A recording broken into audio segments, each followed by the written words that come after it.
Hi, I'm Melanie Carter, District Manager here at EDC. I'm here with your host, Joe Mimran, and together we're thrilled to present the season finale of the Export Impact podcast. Season 1 has been an incredible ride featuring fascinating conversations with Canadian exporters, whose unique insights have offered a much-needed perspective on Canada's global trade position. This episode might be a little different than what you're used to. We thought it might be fun to look back on some of our highlights from Season 1 and why these guests or moments were so impactful. Before we start, I'd like to begin today's episode by acknowledging that we are recording from EDC's offices in Ottawa, which is located on the traditional unceded territory of the Anishinaabe-Algonquin Nation. The peoples of the Algonquin Anishinaabe Nation have lived on this territory for millennia, stewarding the land, the water, and all that contributes to life in this region. We value taking this moment to deepen the appreciation of our Indigenous communities wherever we are, and to remind ourselves of our shared debt to Canada's First Peoples. So, Joe, thanks for being here. I very much look forward to our discussion to recap Season 1. Yeah, thank you very much, Melanie. What an exciting season it's been. I've got to meet so many wonderful people at EDC, many of the team members across the country and across the globe, actually. So that part has been super exciting. I've learned so much. And what's really been rewarding is listening to all of the entrepreneurs who have come and told their stories, and their personal experiences are as important as their business experience, and how the two come together in so many ways. I think when I look back on the season, I think that's really what shines for me. It's going to be that connection. So maybe we could get started and talk about some of the highlights. Absolutely. Let's get right into it. This one is from Sharzad from BBTV. And so it leads me to my question of, when you first started, you started in Canada, and this podcast is about exporting and giving people advice on how they should go about tackling export markets. How did you think about that? What did you do to really get out into the marketplace and start to tackle these foreign markets? What were some of the hurdles that you encountered with dealing in different countries, different languages? I think that would be really great to hear from you on that. Both of us are first generation immigrants. And I think part of being an immigrant, it just exposes you to new cultures, new territories. I grew up traveling different parts of the world. So building a global business was something that I was not afraid of. I always knew that I wanted to build a global business. And it was just about more so, how do you start? Where do you start? And I think being in Canada, so close to the US is our biggest market. And it was just more so about going after large pools of opportunity and solving a big problem for a large market, and starting with one of the biggest customers. We started with NBA was one of our biggest customers. Venevision was one of our biggest customers. And we challenge ourselves in terms of building products and solutions that solves problems for some of the largest customers in the creator economy, media and entertainment world. And then from there, you have the IP owners and content creators joined us. So we try to actually really challenge ourselves in terms of building solutions that are truly solving problems for some of the largest players, because they would challenge you in customizing solutions, making sure that you have the right set of policies and procedures and processes in place. And then we were able to scale that out of the US, again, going after the biggest customers in other markets with Latin America, Brazil, Mexico, and then we launched in Europe. And again, I think it would be different. Like I would say, being in media tech and software is definitely much easier. But at the same time, being in the business of content, you also have to understand that not each market is the same. So you want to benefit from that global infrastructure to be able to build scalable solutions, but you really need to also understand the local culture. You really need to understand the local challenges that a market is facing to make sure that your solutions are properly localized. And we didn't try to rush into localizing our solutions. We launched our solutions in the Spanish market. We were in the Spanish markets for a number of years before we actually expanded into Brazil. And then from there, we went to Portugal because there was actually specifically similarity in cultures and language in terms of localizing our software. And then we expanded very strategically, and we looked at both qualitative and quantitative KPIs in understanding which market we should be tackling next. So we're not too early, we're not too late, And also we can leverage our global infrastructure, technology, what we build to make our solutions a lot more effective and efficient. And as a matter of fact, even though we did last year more than 400 million of top line in revenue, a lot of that, if you think about it as it relates to localization with respect to each of the international markets, we made sure that each of these markets are tackled specifically with the right set of idea, the right set of value adds. And we still got a long way to go and many more markets to get into because we're currently still in 28 countries at the time.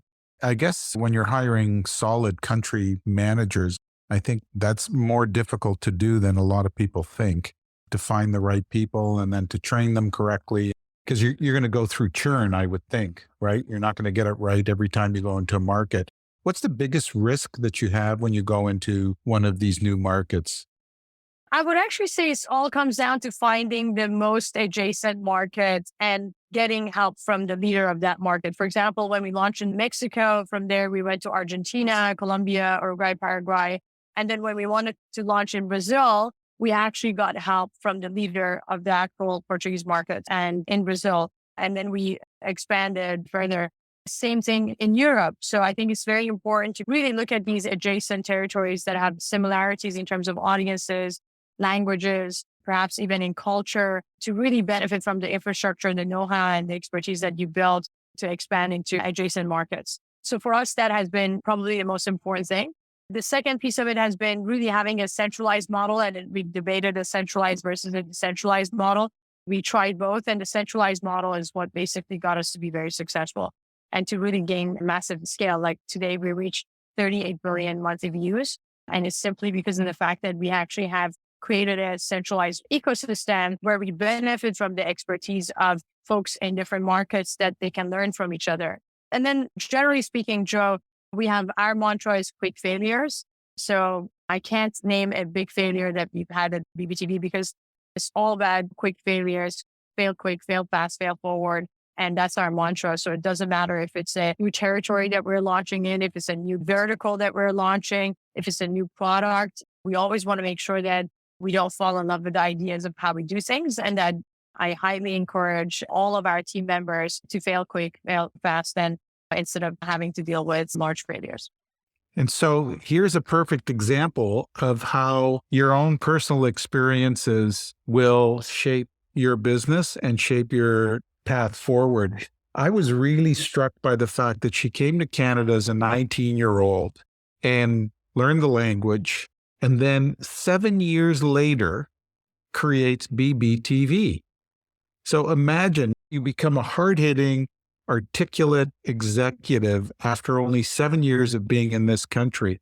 But here's the amazing thing. I asked her, so where did the concept come from?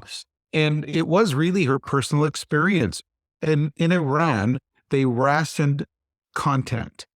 Out of that came this concept of her, building this incredible content business that she now oversees. And she's creating and distributing content all over the world to the tune of $400 million and 5,000 content users. And it goes on and on. Super, super impressive gal. Absolutely. And then her mantra is actually pretty impactful, right? Fail fast and fail forward. Yeah. Fail fast, fail forward. I've been using it. I completely ripped her off on that. Being in the fashion business, copying is a compliment. So yeah, fail fast, fail forward. I think that's one many entrepreneurs should adopt. Absolutely. She was mentioning that she has never experienced a big failure, which is wonderful.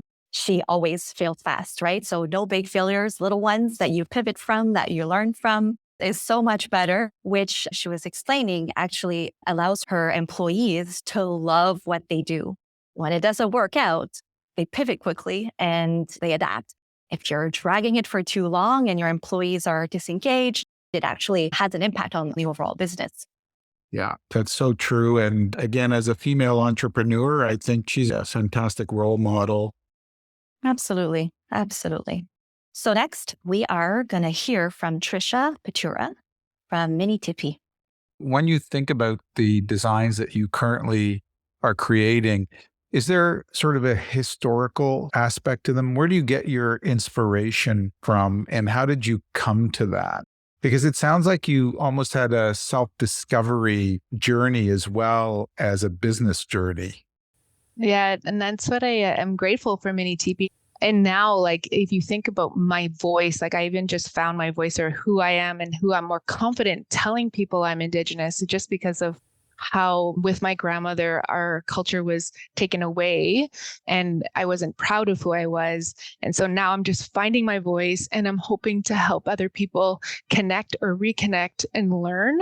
And I get emotional a little bit when I talk about that because I've come a long way just to be talking to you about it out loud. But I get inspired to learn. I want to learn more. I was exposed to it, but never really taught the meaning behind it of how I can connect and how other people can connect to it. Because I believe right now, Canada is thirsty to learn and everybody really wants to support Indigenous business or just to understand the culture and where we all came from and where we can all like reconnect together. So I feel like when I collaborate with the artists, we provide the platform for them to also express themselves and pass down those teachings that they were taught from their elders or their community. And so when they have a designer, when we have an inspiration for a design and collaboration, sometimes our artists take a really traditional art form, such as birch bark biting or traditional quilt making. And that's usually done one piece at a time. That takes a lot of time and a lot of craftsmanship and just the amount of work and beauty that goes into that. And what we do is kind of modernize it in a sense that we take those teachings and those traditional art forms and we create it into a textile where it makes it accessible for everyone to learn a little bit about the culture, connect with it. And each one of those designs have a story to tell. And that's what I think that a lot of our feedback from our customers, non-Indigenous and Indigenous, is that they have so much connection when they receive that artist card in their box, when they receive our product and it has the artist, who they are, what nation they're from, what they do as an artist, but also what that blanket means and why that artist chose to do that design. So I feel people connect to our product as part of an experience and we create a conversation where people can learn and talk about it and celebrate the culture and wear it proudly for themselves or whether they're gifting it, because gift giving is really strong in Indigenous culture too, and it has lots of meaning and significance and impact. So I feel that when people receive our products, they're grateful of what they received, but also that they can wear proudly, like I said, but also indigenize fashion and make it part of society as a norm. So, Joe, what were your takeaways from your conversation with Trisha? Well, that was a really emotionally charged moment there. And she really bared her soul. And this whole journey of self-awareness and recognition as an Indigenous entrepreneur, I think was exactly what this podcast is about. Hearing these wonderful stories from entrepreneurs and again, how their personal experiences get intertwined with their business experiences and how it really does lead to, I would say, success in many cases. And because they're digging deep, they're not just putting out a product, they're doing more than that. And it's a fascinating story in the sense that I didn't know about birch bark biting and how she brought that art form into her products. And again, traditional craftsmanship and bringing that to the market and showing how she's developing a international business just through, again, digging deep. And I really enjoyed chatting with Trisha. That was a great moment. I agree. It just goes to show that when you bring your whole self to the world, great success can come out of it. It's pretty spectacular. So next up is a clip from Jocelyn Doucet from Pyrowave. It's a wonderful vision, and you speak of it in an evangelistic way, which is also an important part of leading a team and being an entrepreneur, because you specialize in a technology that regenerates all this post-consumer and post-industrial plastics into these new materials. Well, it's not really a new material. It's reusing the material.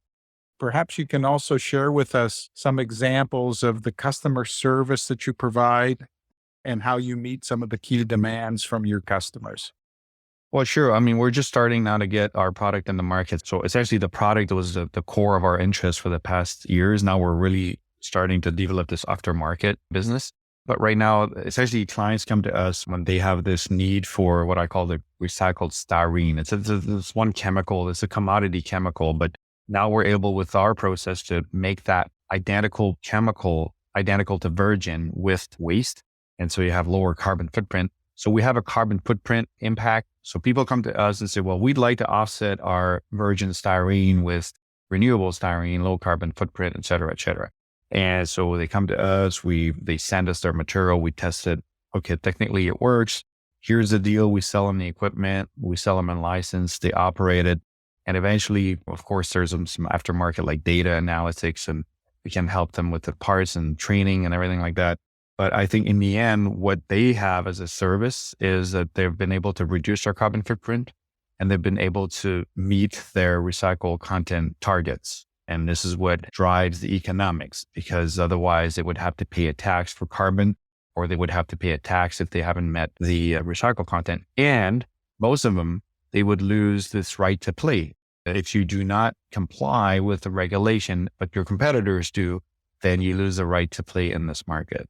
That's kind of the value proposition in a nutshell. And that's why people come to us, and that's what we offer. I learned so much from Jocelyn on renewable energy and its possibilities. What was memorable for you during that interview? What I found interesting was this clean tech push by Canada and how Canada is leading in so many areas. And the fact that it is being supported, this was not an overnight success. This is a process that took quite some time to develop, and then to be able to export that technology, essentially, which is what that is, and to be able to do it with a name brand like Michelin in France. Again, I think it was just a wonderful success story, and it was not easy. You know, when Jocelyn was talking about his journey, it was not an easy journey to get to those markets. And then again, how to be persistent and how to break through into a market, and how you do that, how you develop your relationships, and how, again, if you know how to use EDC, they can make these inroads for you. They can help you. They can help you make the connections that you need. They connect you with the government offices. They connect you with suppliers. They connect you with different business people in the community. And they become a partner in a way that when you're exporting and taking that level of risk, that's the kind of support you really can use. And I think I'm very excited to see the circular economy continue to become a very important part of the mandate that EDC and the government is pursuing. Indeed, we are making great successes out of Canada in terms of circular economy. That said, there's a lot of work to be done in that area, right? And Jocelyn mentioned it, right? They are going out there with a certain mandate, they have this objective, and then they're realizing that there's all sorts of other problems that need to be solved for them to be able to put out their product and market, which was quite fascinating, right? It's almost created another opportunity for a new business opportunity, right? Yeah, it's great. And, there's so many unsung heroes here in Canada when it comes to entrepreneurship. So many other stories that, I've had the opportunity to meet with so many CEOs and founders. And I don't think their stories get told enough. I think they're an inspiration for entrepreneurs. And we should be yelling at the top of the mountain, as to how successful many of them are and what they're doing, because it is inspirational. Absolutely. So it sounds like there's many more episodes to be made for this podcast, because certainly there are a lot of entrepreneurs that could have a voice here, that's for sure. But this interview, as I said, I learned tons from it, and it was charged with great content, so much so that we actually have a second clip from Jocelyn and Parowave. And exporting is such a challenge for so many companies. There's new laws and there's all kinds of things that come about when you go into a new country. But just talk us through some of the biggest hurdles and challenges that you've had as you've been exporting. Well, for sure, the culture is always a big challenge, but we are lucky enough that we speak French here. So we're able to communicate very easily, let's say, with the French counterparts than with other countries. However, the culture is different for sure, but I think if the language barrier is at least eliminated, it helps a lot. But we did face that in some Asian countries for sure. So not only on the language barrier side, but also on the way they do business. the way they say things and the way they don't say things. It took us some time to understand that essentially our client was telling us something that we didn't quite understand. So there's one thing we learned that where we now partner with local agents. It helps us in how we develop the business and how we establish the business strategy. I think the culture is certainly one thing that was very difficult. And we engaged with a lot of companies and it didn't go through, mainly because we were not able to understand each other. So it's quite sad. You have a fantastic company in front of you and then it's just impossible to understand. So we hired people that speak the local language. We've learned how to make things happen. These clients come back to us now, but for sure, I think the culture is certainly something that we underestimate. We think, we speak English, we're North American, we're not used to that. But when you speak with different European countries and they all do business differently, it may create some tensions sometimes. Justin makes a very valuable point, right? Yeah. This cultural issue is huge, and understanding it and going into the market, understanding the various cultures, whether you're in Japan, whether you're in Korea, whether you're in China, whether you're in US even, they speak the same language, but even there are some cultural differences that you need to be aware of. Much more subtle, of course, in the US, but by the same token, if you don't get a line on what that is and the importance of simple things like a face-to-face meeting, where in some cultures that is critically important, making that connection. And then having interpreters that you can trust and that do the right job for you as you go into these markets. And I remember when I was opening my stores in Japan, we had people on staff that actually learned the language in order for us to be able to communicate better. And that took time. That was a 12-month process, but we had people on staff that would learn the language, learn the customs, and it went a long way. We were able to penetrate that market very well. That one point really resonates with me, having done business around the world. Without putting that effort, there is an opportunity or a risk to lose business, right? Lose contracts altogether. Definitely something that we hear a lot here at EDC is that importance of finding partners in market and working with local agents. As to your point, it goes a long way. So next is Jake Carl from Midday Squares. Yeah, I think you've got the right spirit for it. And I love the story of seeing an entrepreneur. And that's what I learned when I was on Dragon's Den, was I saw people who had real passion for what they were doing. And I think passion is at the heart of it. And that's what I get from you. So when you were first launching the business, what did you do to raise capital? So my first two businesses, I didn't raise any money. I used my own personal money. Midday Squares, the three of us used everything we had in our bank account. So my sister, my brother-in-law, and I, my partners, we each put $150,000 in to get product market fit. So that took us about a year in that we could use that capital to show that we could sell chocolate bars. We had $1 million runway. We decided to raise some money. And here's why it worked out well for us is because we decided to build out loud. Our marketing approach was to show everything on social media. So that means on LinkedIn, on Instagram, on TikTok. Actually, TikTok wasn't existent at the time, at least in Canada. And we use those platforms to show customers, potential investors, potential retailers, who we were and what we do and the hard work that we put into the business and the true authenticity of who we are as individuals. And what that did was it actually attracted investors to reach out and be like, hey, what is this company? You guys are doing something different. Your product's tasty. I could buy your product. I could try it. But now your storytelling is really like authentic. You're showing the whole behind the curtain of the business. And that's what happened. Boulder Food Group out in Colorado reached out to us and they said, hey, we love your product. We tried it. You got a really cool brand. The story is capturing. Can we come visit you in Montreal? And I couldn't believe it. And basically how they did that was they wrote a handwritten letter and sent a massive box with all their portfolio branded products and said, do you mind if we come visit you guys? And immediately we were so excited that they came in and they became our first investor and they continued to invest in us over time. But I think the secret was we had product market fit. So I think that's table stakes. But I think the second thing is that we built out loud. So we were able to get the attention of the investor before even reaching out to the investor. And I think that allowed us to have a little bit of a playing field more than other brands did. Yeah, and I think it's more pull than push, even though you were pushing very hard. Like you said, from an investor standpoint, they came to you, and that's always a better position to be in.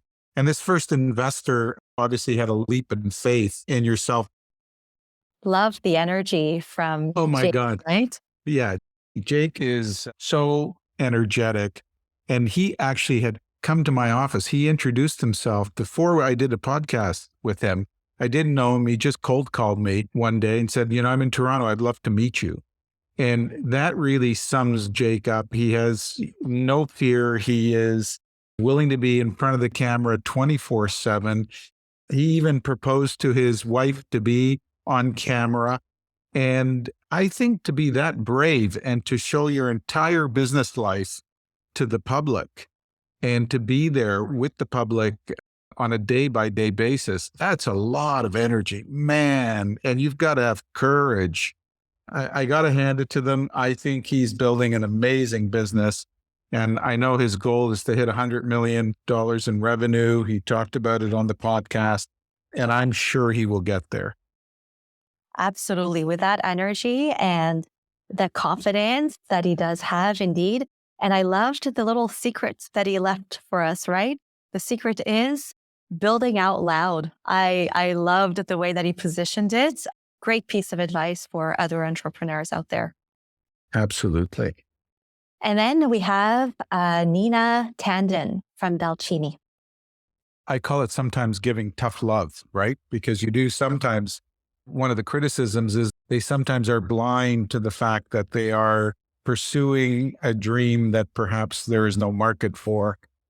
And they're so blinded by their own innovation or their own idea that they forget that they've really got to serve the market or else they won't be successful. And the other thing is just raising capital. Entrepreneurs spend so much of their time just trying to raise capital, which I think you were lucky that you were able to get the capital from the bank initially. They want to help, but they don't know how to help. I mean, I'll give you an example. A very specific example was during the pandemic, the borders were closed for personal travel. The borders were never closed for business.